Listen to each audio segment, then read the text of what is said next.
Saudara, seorang sufi besar dari Yaman,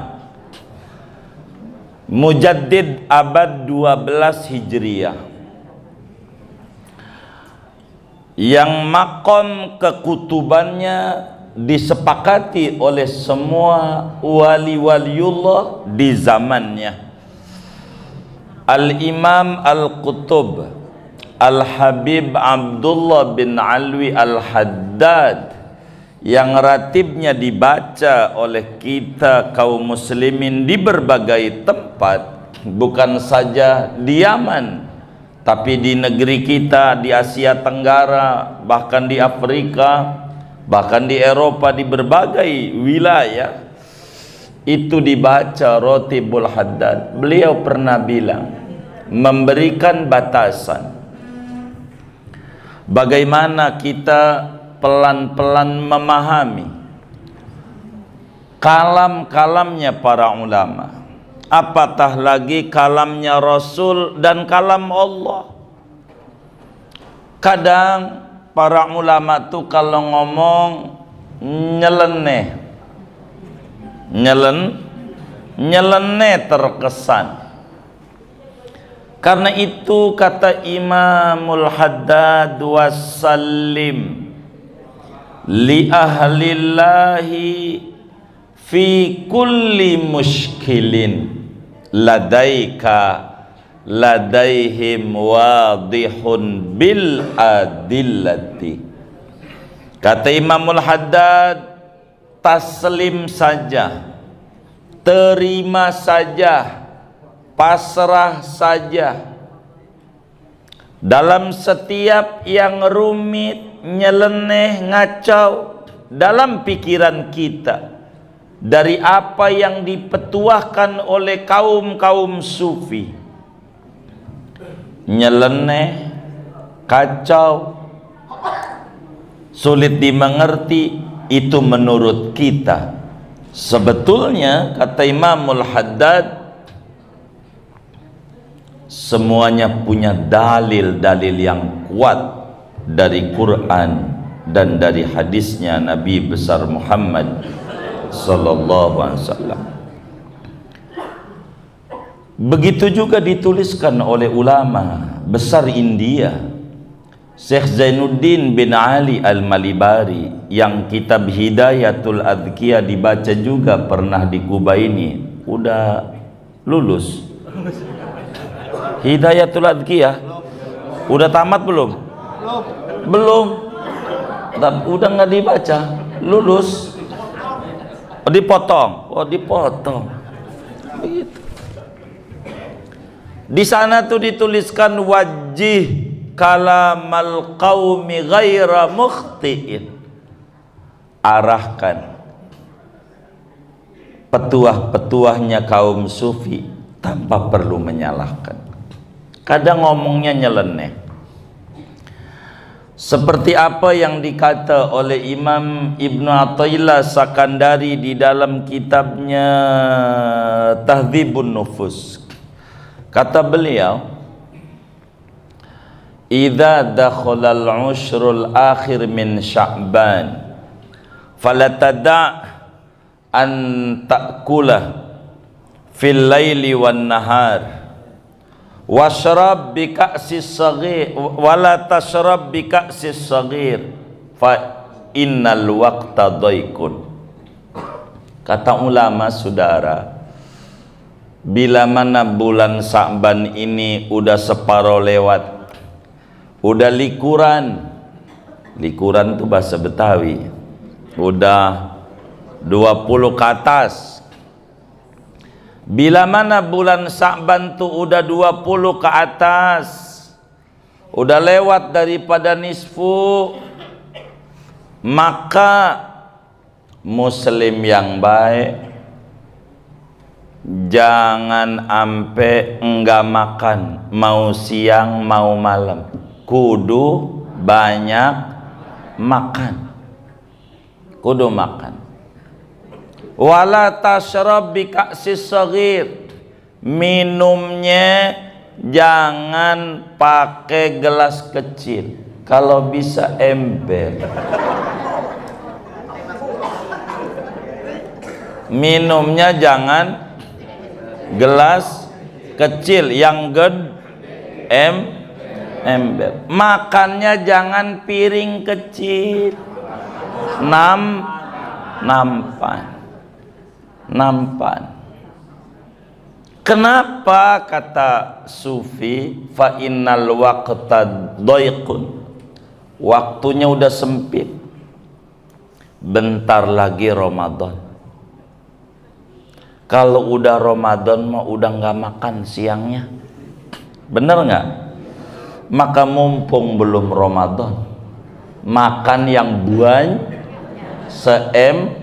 senam begitu. Mumpung belum Ramadan, minum yang banyak, makan yang banyak, pokoknya pakai ilmu aji mumpung belum Ramadan, makan nampan. Mumpung belum Ramadan, minum ember. Kembung dah. Begitu saudara. Ini nih omongan nih menurut hadirin sekalian keluarga besar Kuba nih. Ini ngaco nggak sih? Ini omongan ini ngaco nggak? Hah? Ajaran ini ajaran salah apa kagak? Salah ya. Nyuruhnya makan. Tapi pengurus sudah siapin makan, tadi lewat lagi. Tambah perih perut. Ini ada makan nggak? Ada makan nggak ini? Buat jamaah ada? Oh tenang. Jadi pingsan ntar disuapin. Gitu.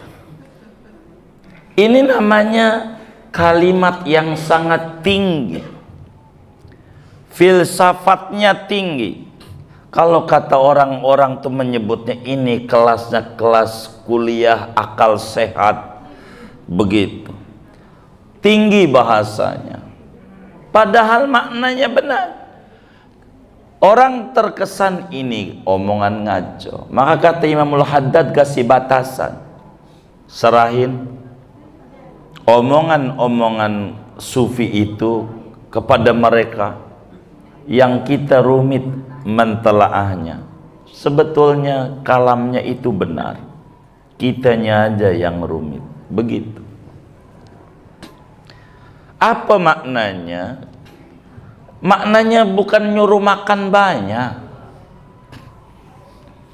Bila mana umur Anda sudah injury time. Begitu, kayak main bola ya. Bila mana umurnya udah senja, rambut aja udah pegel dari hitam jadi putih, maknanya sudah waktunya selamat tinggal dunia hitam dan selamat datang dunia putih. Udah kudu mainnya di tempat-tempat yang putih, masjid, majelis, begitu mainnya. Bila umurnya sudah senja, maka jangan kagak ibadahnya siang juga, malam juga. Ibadahnya jangan ngirit-ngirit, makannya nampan, minumnya ember. Ibadahnya jangan dikit, kata Yai Mikdad tadi itu, rawatibnya segalanya ditambah tuh, begitu. Fa innal waqta dhaiq, waktunya udah sempit, bentar lagi peluit, wasit Azrail. Kalau udah ditiup peluit, udah kagak bisa ibadah, udah nggak bisa mau ngaji, udah nggak bisa, Coba aja. Udah tinggal di Pondok Kacang Prima, minggu pagi ngaji, temennya aja kabur. Bener nggak? Begitu. Waktunya udah sempit. Kalau udah Ramadan, kalau udah wafat, udah mati, kagak bisa ibadah. Mumpung belum mati, maka kudu mati-matian mengejar sesuatu yang manfaat kala kita mati. Udah waktunya. Mau kemana ujungnya hidup ini? Begitu. Ampe pala jadi kaki, kaki jadi pala. Ya Allah, nggak ketemu masjid, nggak kenal zuhur, asar, maghrib, isya, ndak paham. Begitu dunia terus. Begitu tuh alasan mau bagus demi anak bini. Begitu terus saja itu. Dia wafat. Bininya tadi kata Mikdad belum juga 3 bulan udah lerak lirik gitu. Kata bininya ini CLBK. Begitu. Akhirnya nikah tuh si perempuan dengan dulu tuh laki-laki musuh kita, yang kita itu mati-matian pagi siang malam nyari duit. Mana nikah sama orang yang musuhan mulu sama kita. Enak nggak dia? Enak nggak dia? Hah? Enak nggak tuh orang? Enak. Sengsara nggak kita? Udah kagak ibadah, nyariin duit, mobil Alphard dia yang naikin. Musuh kita. Begitu. Ibadah. Itulah kalam sufi. Bila Sa'ban ini udah senja, makan yang banyak, minum yang banyak. Bentar lagi Ramadan. Kalau udah Ramadan maka kagak bisa makan siangnya.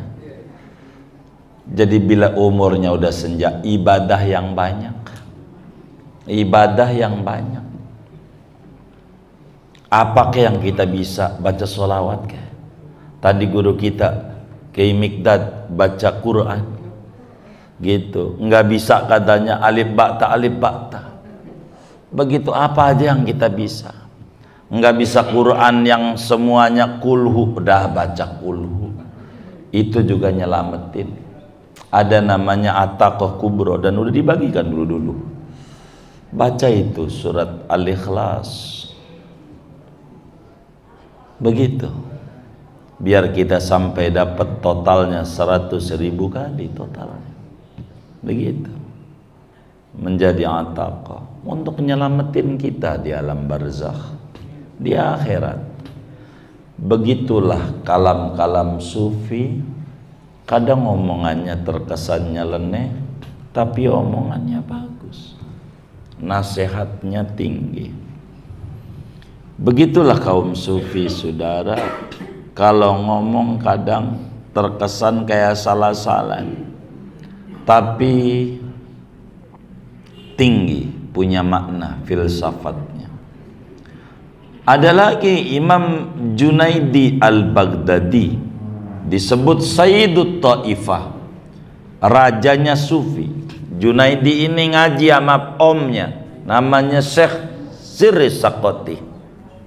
Sirri Sakoti ngaji sama gurunya namanya Ma'ruf Al-Karhi, makamnya semuanya di Irak. Ma'ruf Al-Karhi ngaji sama gurunya Dawud At-Ta'i. Dawud At-Ta'i ngaji sama gurunya namanya Habib Al-Ajami. Habib Al-Ajami ngaji sama guru sufinya namanya Hasan Basri. Hasan Basri ngaji sama guru sufinya namanya Ali bin Abi Thalib karramallahu wajhah. Ali dari guru sufinya Rasulullah, Rasulullah dari Jibril, Jibril dari Allah. Imam Junaidi kalau nasihati, ada juga Imam Junaidi di Kubah. Ngaji nggak ini? Oh, enggak ngaji. Saya ngomongin Imam Junaidi. Ini Al-Baghdadi, bukan Al-Maharta. Ini Junaidi Al-Baghdadi. Imam Junaidi bilang begini, zayyinu nufusakum bil ma'asi wa la tuzayyinuha bit ta'at. Kata beliau nih, saudara, kalau pengen tinggi derajatnya, hiasi dirimu dengan maksiat. Jangan dihiasi dengan ibadah. Hiasi dirimu dengan maksiat. Jangan dihiasi dengan taat. Nyeleneh enggak? Nyeleneh enggak? Terkesan nyeleneh enggak. Justru perilaku kita itulah yang selalu dikerjakan. Kata beliau, orang pengen tinggi derajatnya tuh, jangan hiasi dengan ibadah. Itu mau diri kita selalu ditempelin ibadah mulu. Gua ngantuk, malam habis tahajud. Malam habis tahajud. Suara ini serak-serak habis baca Quran. Begitu. Kemarin saya habis nyantun yatim, 1000 yatim. Namanya menghiasi diri dengan taat. Saya ini udah ikhlas banget. Namanya menghiasi dengan taat. Jangan ngaku paling benernya, begitu. Ngakunya ahli ibadah, sholat ini, begitu. Di masjid selfie doang. Habis itu mau sholat muka. Jadi gambarnya ahli ibadah mulu. Begitu. Begitu. Foto sama kiai banyak. Foto doang.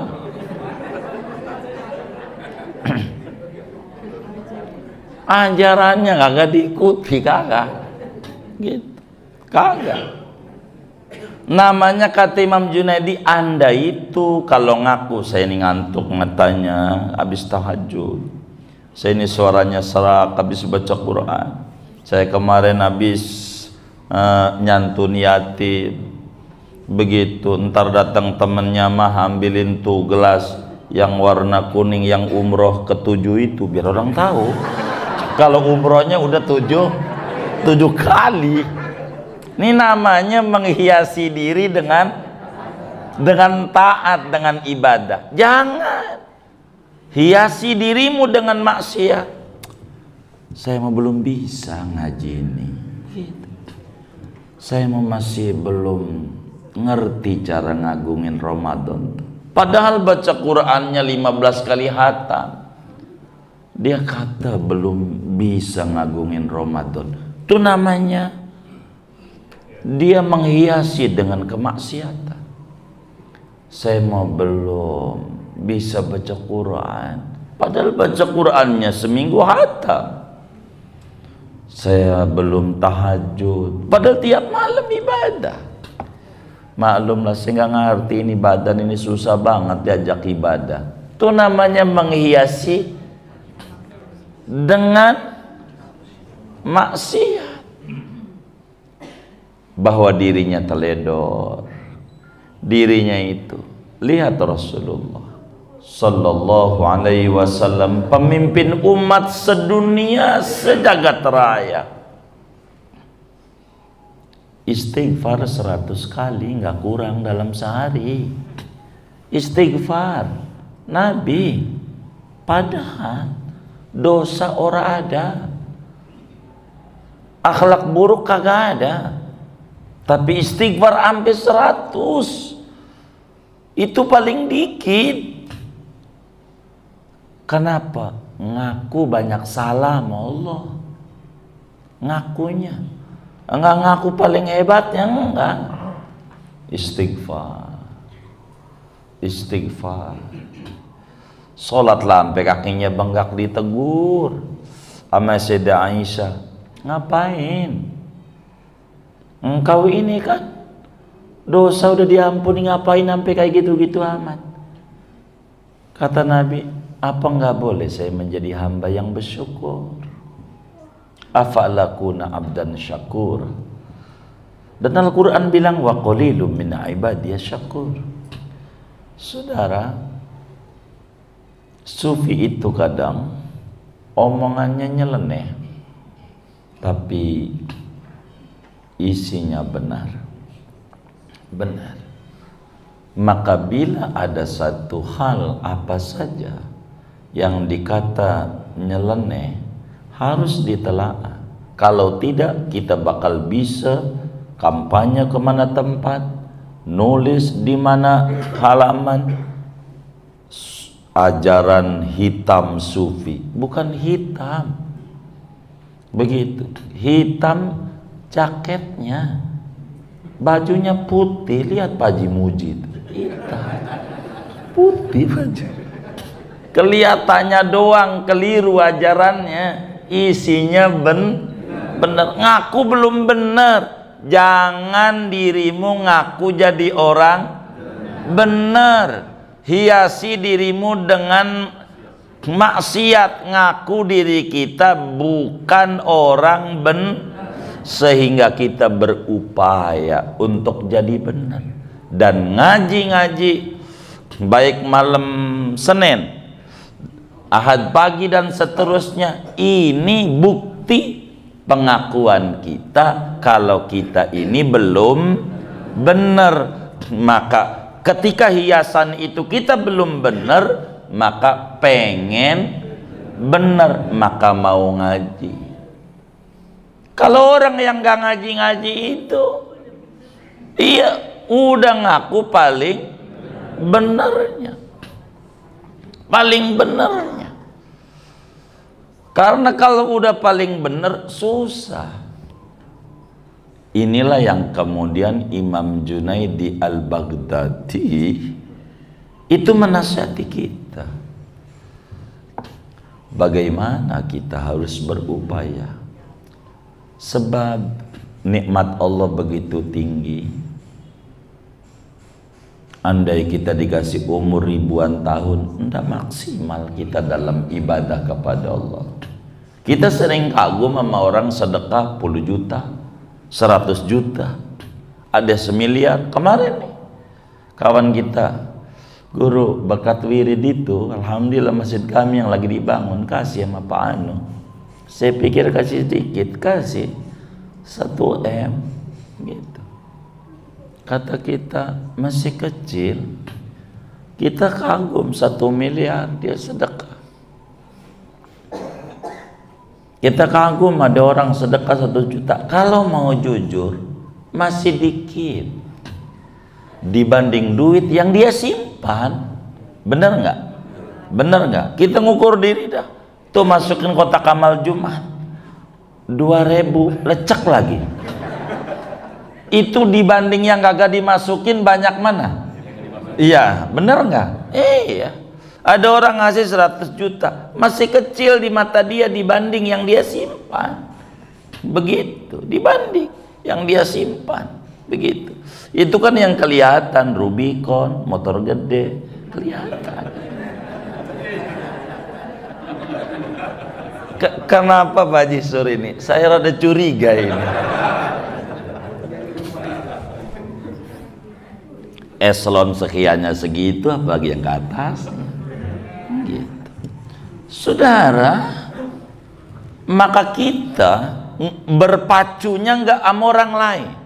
Musuhan itu perlu dirawat, perlu dirawat. Tanpa pesaing kagak bisa untuk maju. Tapi musuhan yang terbaik, kata Imamul Haddad, inna a'da aduwika nafsuka allati baina jambaika. Saingan yang paling cakep adalah sama diri sendiri. Berpacu sama diri. Tahun lalu Ramadan saya baca Quran dapat 7 juz. Tahun ini naik jadi 8. Namanya musuhan sama diri. Tahun lalu sekali hatam, tahun ini 2 kali. Tahun lalu 2 kali, tahun ini 3 kali. Begitulah kita berupaya. Jangan makin mundur. Tahun lalu kita bisa sedekah Ramadan nasi bungkus 2. Begitu, 2. Setahun ini jadi 3. Tahun lalu mampunya ngasih buka sama orang terdekat. Siapaan? Laki gue. Ya itu sih bukan sedekah yang terdekat, lakinya. Iya kan? Ya kayak ya tingkatin, berbagi sama tetangga, apa kayak aqua kayak, biar kata segelas. Ini namanya berpacu dengan diri. Apa yang kita lakukan dari umur yang diberikan, supaya kita orang ini menjadi tentara penuh guna, bukan tentara tanpa guna. Begitu kata orang Malaysia. Yang namanya pensiunan kagak ada di Malaysia, yang ada tentara tanpa guna.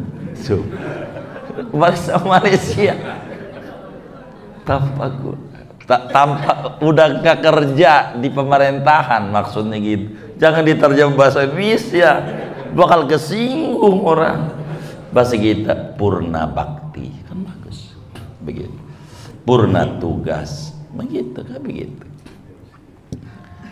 Ketika itu menyadari, ketika kita sadar, sesadar-sadarnya menghiasi diri dengan kemaksiatan, maka kita berpacu dengan diri. Dan begitulah orang-orang soleh tempo dulu, selalu berpacu sama diri. Baca sholawat 1000, naik jadi 1100, terus saja berpacu. Nggak usah dilamunin, nggak usah. Kehidupan berjalan. Aduh, gue udah pensiun.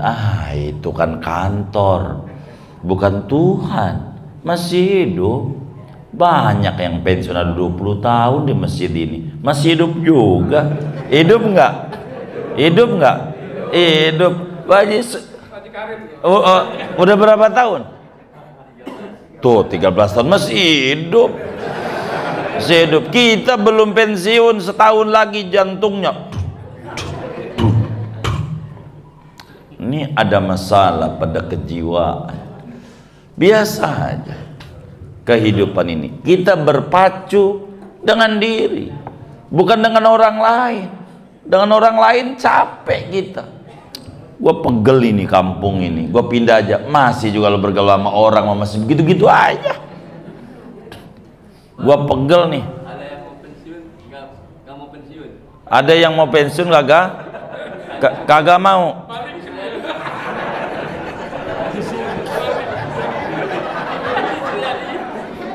Oh, berarti tentara penuh guna.